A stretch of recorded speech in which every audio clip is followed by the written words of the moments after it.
Tive uma galinha, né? Chamava Vitória. Já vou contar o caso da galinha.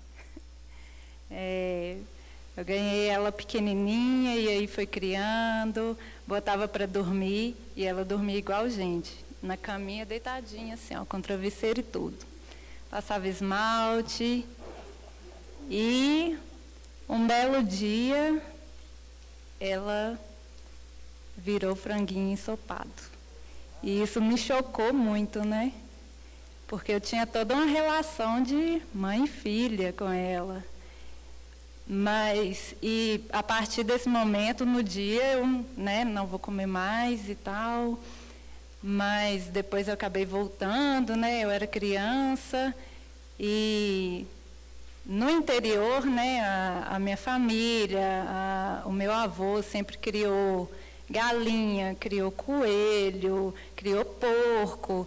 Então, assim, ao mesmo tempo que a gente tinha uma relação próxima com os animais, a gente via eles morrer. Às vezes a gente ficava um pouco, né, triste, mas era aquele dilema, né? É assim, mas dói ver isso. E a questão das galinhas, né, criadas livres, né, com os ovinhos, tem um pouco disso. A gente tende a achar que, por elas estarem livres, né, a gente tem o direito de pegar o ovinho, né, porque a gente criou ela bem. E existem várias questões que envolvem essa questão do ovo, né.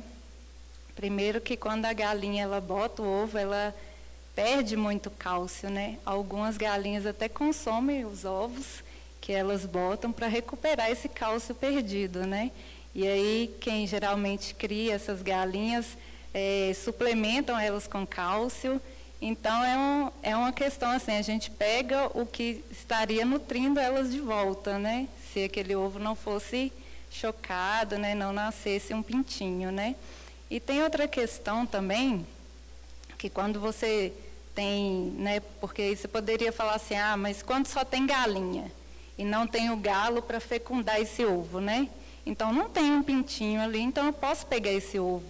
Mas as galinhas, quando não tem a presença de um galo, né, no galinheiro ali, elas começam, uma delas tem que tomar esse papel do galo.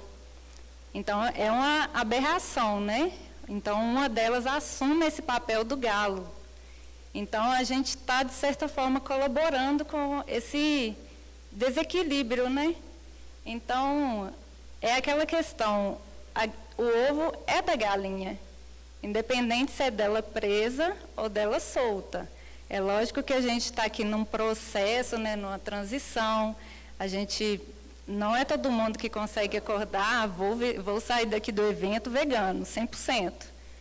Às vezes a gente tira a carne vermelha, na minha família mesmo a gente ficou 10 anos sem carne vermelha, para depois tirar o frango, o peixe. Então, foi todo um processo. Então, cada um vai ter um processo. Vão ter pessoas que vão utilizar um tempo o ovo industrializado, depois o ovo da galinha feliz, que não é tão feliz assim, né? Então, a gente vai analisando e fazendo o que a gente consegue, mas sempre buscando evitar, né, esse tipo de coisas que a gente chama no veganismo de bem-estarismo, né? Porque a gente acha que se o animal é criado livre, né, a gente tem essa consciência da gente fica mais leve, né? Mas a gente analisando mais profundamente, a gente vai ver que o ovo é da galinha, o leite é da vaquinha, do bezerrinho, e a gente vai fazendo isso, né? Tá respondido?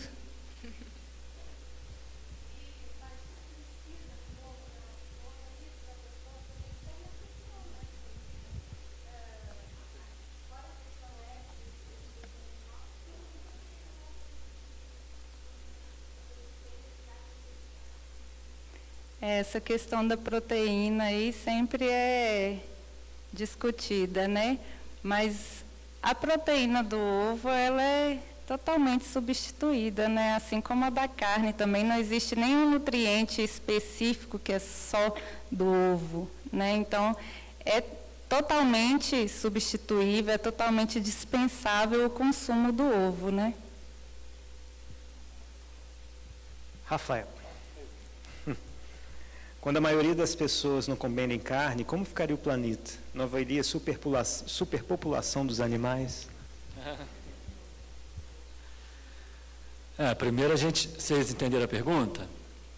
Primeiro a gente precisa pensar que nós criamos uma superpopulação de animais todos os dias. Só no Brasil a gente tem mais gados do que pessoas. 220 milhões de bovinos, né, para 200 e alguma coisa milhões de habitantes. Então nós criamos uma superpopulação de maneira antinatural. Uma população como se fossem produtos para serem vendidos e comercializados.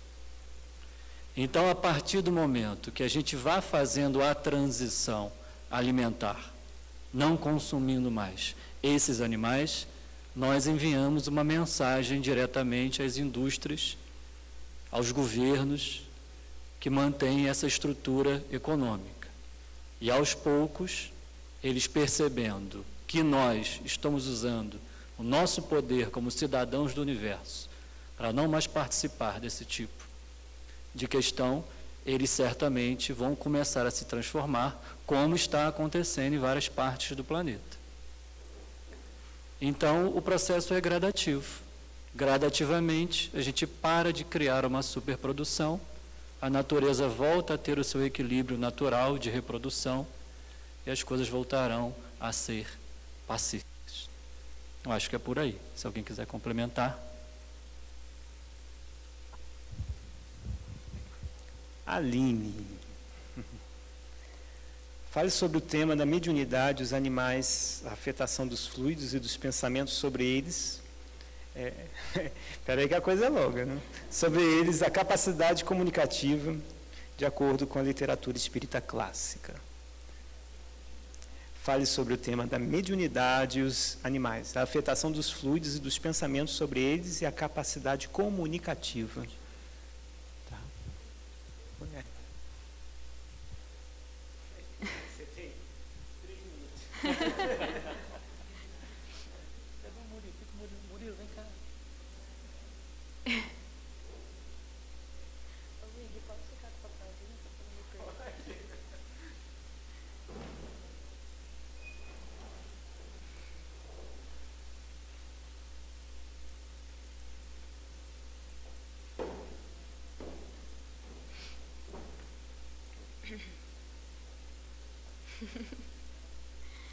Bom, a mediunidade nos animais, eu comentei brevemente, né? A gente não sabe exatamente quais são as espécies que têm, né, a capacidade de perceber os espíritos desencarnados. Há relatos, principalmente, de gatos, de cães, de cavalos, né? Eu também, até onde eu pesquisei, não há uma explicação do porquê que os animais conseguem perceber os espíritos, né? Eu acho que talvez tenha alguma coisa relacionada com o desenvolvimento do coronário, porque o coronário é o chakra, né, que liga os seres com o plano espiritual. E o André Luiz comenta que o coronário, na verdade, ele começa a ser esboçado por meio da glândula pineal, né, lá nos lagartos, que eu comentei na palestra. Então, a pineal está muito relacionada com a mediunidade, na fase de humanidade, né? Então, talvez por isso, mas não tem, assim, uma explicação, né, detalhada. Até, vou aproveitar a oportunidade para comentar que muitas das questões que a gente tem curiosidade sobre os animais, que são questões mais específicas, assim, né, a gente não tem uma explicação ainda. A gente tem muita informação, né, nas obras clássicas, mas a gente tem que fazer uma colcha de retalhos e levantar algumas hipóteses, algumas possibilidades, né? Eu imagino que conforme o movimento espírita tenha mais interesse na questão dos animais, né, formem-se grupos de estudos ao longo aí do Brasil, do mundo, a gente vai conseguir que venham essas informações da espiritualidade nesses diversos grupos, e aí a gente vai conseguir ter um controle universal das informações, né? Então, assim, eu sei que desaponta um pouquinho, mas a gente tem uma boa base e eu acho que isso que é importante. A base a gente tem de sobra, né? Então, só que a gente precisa começar a estudar, porque, por exemplo, Evolução em Dois Mundos, o livro, é de 1958. E quantos espíritas que já estudaram esse livro, né? Então, agora é muito recente o interesse pela questão dos animais, né? Quer perguntar alguma coisa?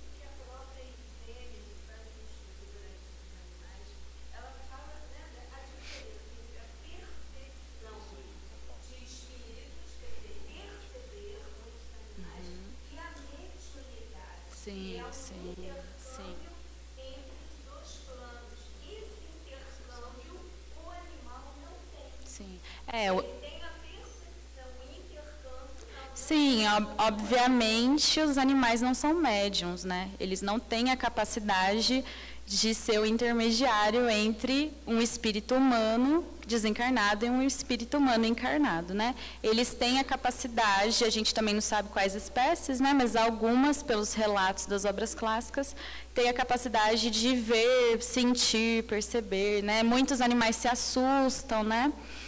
Então, assim, a afetação dos fluidos, dos pensamentos sobre eles, eles têm capacidade, né? A Joana de Ângeles, agora eu não vou lembrar o livro, mas ela fala que, acho que a gente já até fez uma postagem recente no MOVE sobre isso, que ela fala que tudo que a gente direciona para os animais, eles têm a capacidade de captar, né, e de retribuir.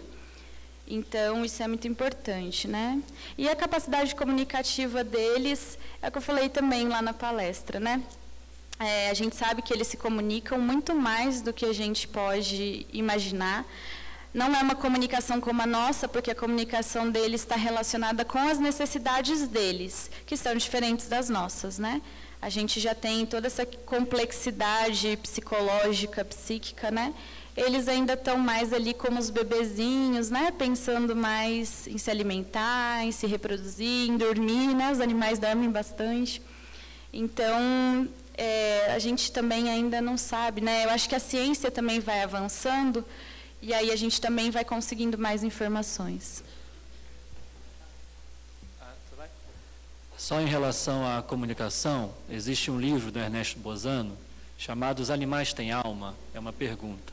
E ali ele narra 150 casos, se me lembro bem, da comunicação dos donos, né, entre aspas, com os animais. Ele faz um estudo da telepatia, né? Faz um estudo até muitas vezes de uma aparição tangível do animal perante o seu dono que estava em perigo. E ele vai explicando como que se dá essa comunicação. Relembrando que Ernesto Bozano é uma referência do espiritismo científico, 40 anos de espiritismo científico. Então fica a recomendação dessa obra sobre essa comunicação. Como estamos sendo objetivos, obrigado. Quem tiver alguma pergunta mais, escreve e me entrega aqui no canto, tá? Que de repente ainda dá tempo da gente passar. A pergunta que é longa, eu vou resumir para a Cláudia, na questão da comunicação não violenta. Tá? Como é que nós podemos ser pacíficos na comunicação sem ser passivos?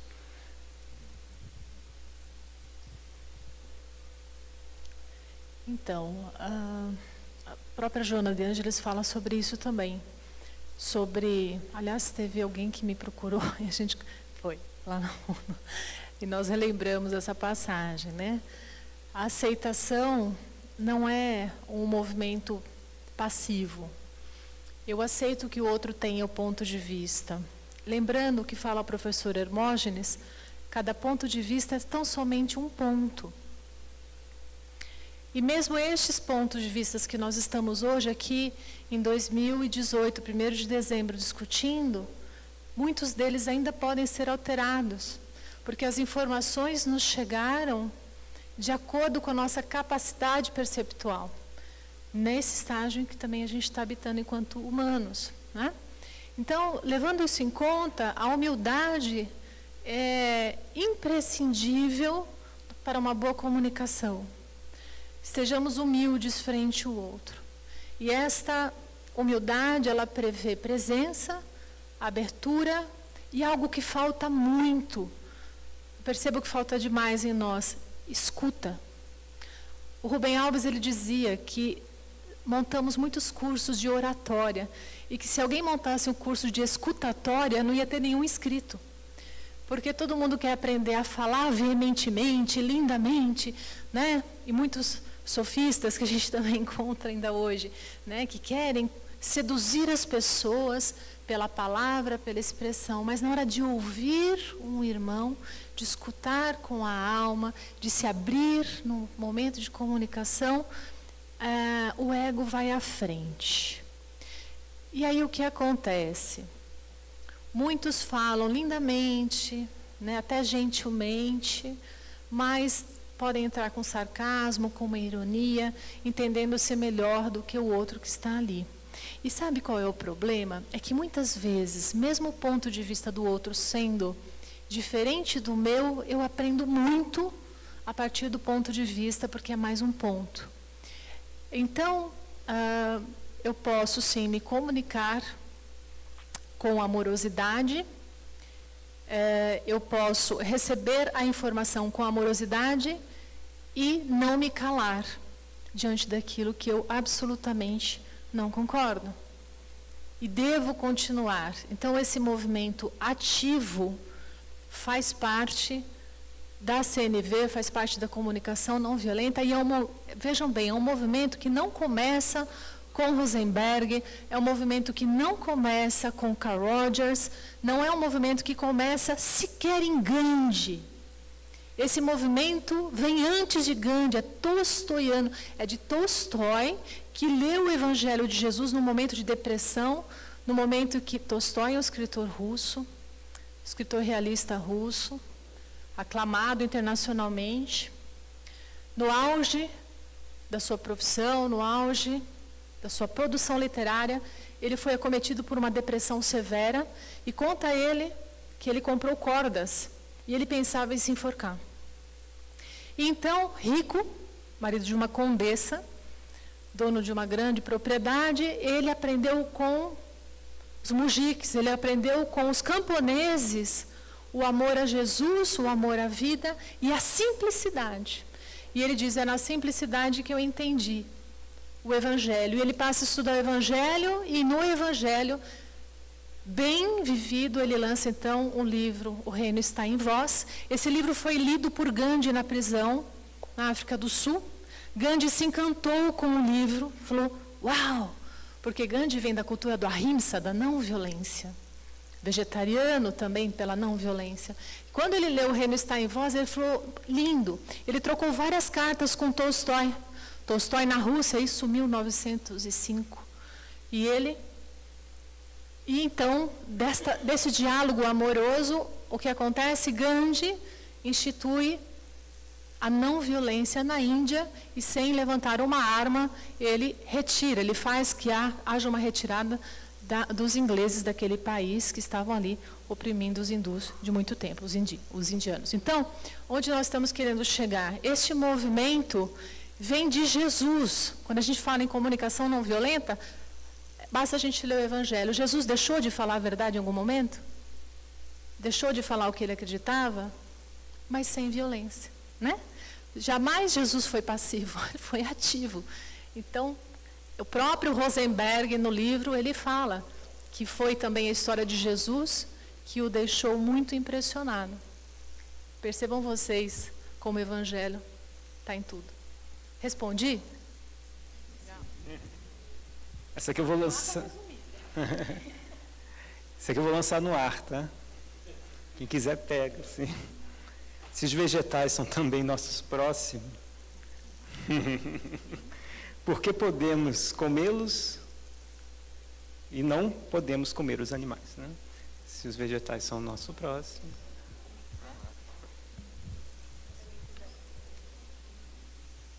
Essa pergunta é muito famosa, né? A gente já fez, inclusive, um artigo sobre isso, né? Ele é biólogo, né? O Helder Canto de... Nossa, esqueci. O Helder Canto, Florestal, Minas Gerais. Professor, biólogo, ele é também Ele fez um artigo sobre essa questão, né? Eu acho que vale muito a pena vocês darem uma lida também. Mas, assim, sendo bem breve, nós precisamos nos alimentar. Né? O Mascarenhas leu a questão do problema do nitrogênio, né? E nós estamos ainda distantes de conseguir chegar, né? A gente só vai conseguir chegar nesse dia quando a gente começar a olhar a criação de uma outra forma, né? Os princípios inteligentes que estão na fase vegetal, né, na fase de planta mesmo, né? Eles ainda têm uma complexidade muito rudimentar, né? Eles não têm sistema nervoso, então eles não têm como sentir dor, embora haja alguns estudos, né, falando da sensibilidade dos vegetais, mas é bem diferente, né, gente? Bem diferente. Não tem como a gente dizer que é a mesma coisa do que uma galinha, do que um porco, do que um boi, né? Então, de fato, os vegetais, todos os seres são, sim, nosso próximo, né? Mas no nível aqui que nós estamos ainda, a gente precisa se alimentar de algo orgânico, né? E aqui na Terra, as plantas ainda são os seres que dá para a gente se alimentar, né? Porque, enfim, eles têm uma complexidade bem menor. No Livro dos Espíritos, né, no capítulo 11 da segunda parte, Kardec pergunta se as plantas sentem dor. 591, nas primeiras questões do capítulo. Então, a espiritualidade diz que não, que os vegetais não têm consciência de si mesmo, né? Então, eles não têm como sentir dor. Então, acho que, né, a gente, como o Felipe também falou, né, a gente tem que parar de procurar argumentos, né? Eu sei que muitas vezes é uma curiosidade mesmo, mas muitas pessoas perguntam isso porque quer uma justificativa, né? Então, acho que é por aí, né? Alguém quer complementar? Temos 3 perguntas. 3 perguntas, 10 minutos, ok? 3 minutos e 33 segundos para cada um. Primeiro, o Felipe aqui. A quem o Consolador prometido veio consolar?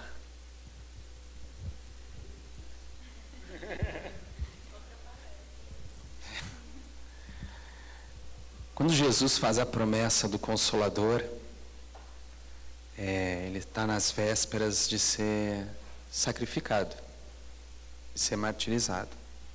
Ele anuncia que era chegado o momento dele, que ele seria martirizado. Os apóstolos entram em pânico e ele fala que enviaria um outro Consolador, que estaria conosco, que permaneceria conosco. E naquele instante era pedido um derradeiro testemunho dos apóstolos de permanecer ao lado do Cristo, e eles não dão conta, eles se afastam, com exceção de João. Francisco, né? Francisco de Assis. Hã? E as mulheres. E hoje nós recebemos o Consolador. A promessa se cumpriu. Mas naquele momento foi necessária uma grande dor aos apóstolos, né, para que eles então se tornassem os grandes apóstolos e mártires depois. Foi a dor que auxiliou eles na transformação. E Jesus então surge e aparece a eles na vitória da vida sobre a morte, e aquilo os transforma. Hoje, a promessa se cumpre com a vinda do Consolador, para consolar a quem? A nós mesmos.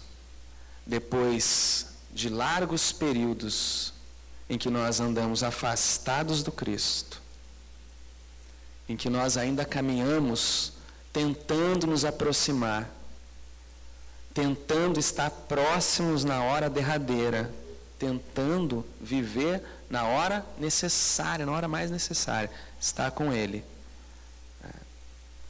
Então, esse Consolador vem a todos, porque o dia em que nós vivermos o que o Espiritismo nos ensina, nós alcançaremos a finalidade da nossa existência, da nossa vida, de espíritos imortais. Nesse dia, como fala o Aniceto lá na passagem que a gente leu, nesse dia a gente vai viver em harmonia. A gente vai viver em harmonia com a natureza, especialmente conosco. Então, esse Consolador vem nos esclarecendo, lançando luz aos nossos erros, aos nossos equívocos e nos auxiliando na transformação, nessa ascensão, né? A gente também vai subir um calvário, a gente também vai subir. E o Consolador vem nos dar força para essa subida. É uma evolução espiritual. Mas com as informações que nós temos hoje, já temos condição de fazer essa subida. Nos cabe o esforço, a decisão, a força e a dedicação que as mulheres tiveram naquele momento e que João teve lá. Então, fiquemos juntos. Mas o Consolador está aí, veio para todos nós. Para todos nós. O Rafa tem 30 segundos, tá? Tá bom, bem rapidinho. Quem é o governador espiritual do nosso planeta? Quem criou todos os seres, né? No sentido de quem governa todos os seres aqui na Terra. O Consolador é para todos, nenhuma dúvida, né? É para os vegetais, para os animais, para os minerais, para os homens, para todas as criaturas. E quem consola a dor é aquele que se coloca disponível ao alto, consolar a dor do seu irmão. Nós estamos recebendo aqui informações para consolarmos a dor e extirparmos a dor dos nossos irmãos, né? Você ainda tinha 5 segundos. Desperdiçou. Para a Aline. Aline, as pessoas podem regredir e reencarnar como animais? Essa questão foi tratada no Livro dos Espíritos também, né?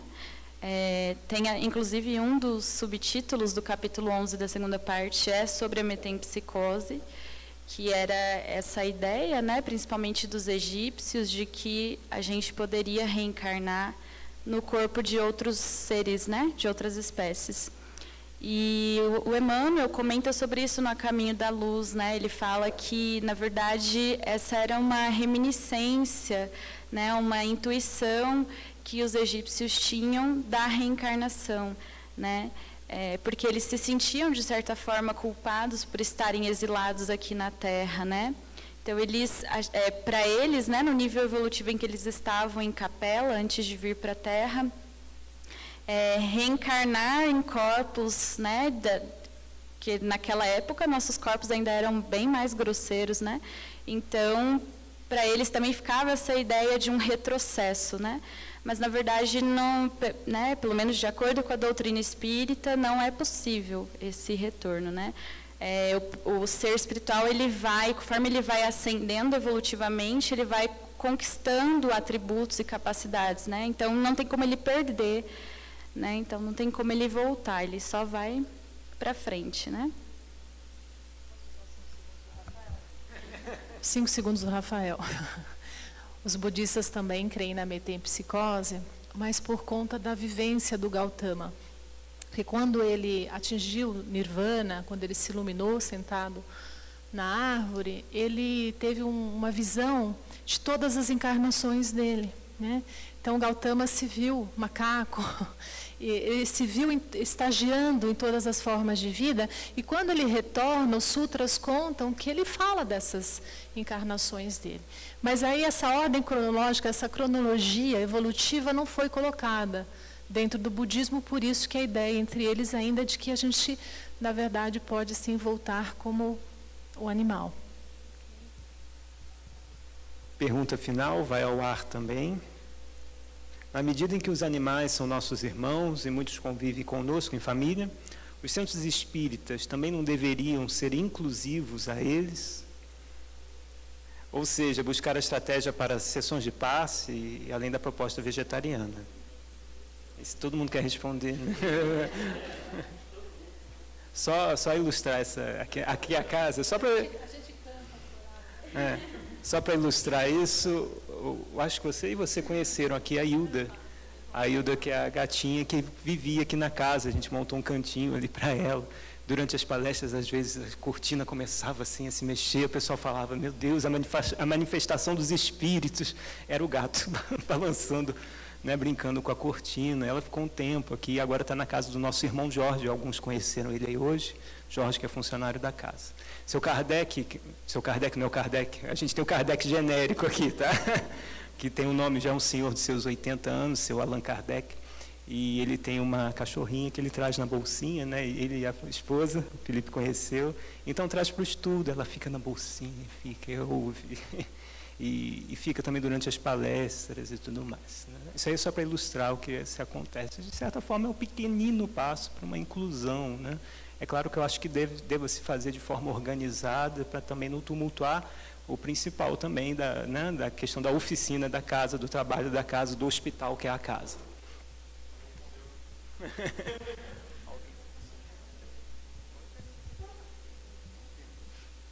Eu esqueci de falar sobre o passe na minha palestra.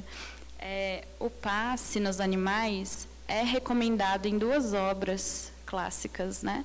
O André Luiz fala sobre isso no Conduta Espírita, no capítulo 33, que no socorro aos animais doentes, a gente não deve, né, dispensar inclusive os recursos de natureza mediúnica. Né? E também no Mediunidade, Vida e Comunicação, no capítulo 11, o Herculano Pires fala sobre a questão do passe nos animais. Né? Tem lá uma passagem no Livro dos Médiuns que comenta da magnetização do cão do Sr. T, né? Que ele deu um passe magnético no cãozinho dele e o cãozinho morreu. Né?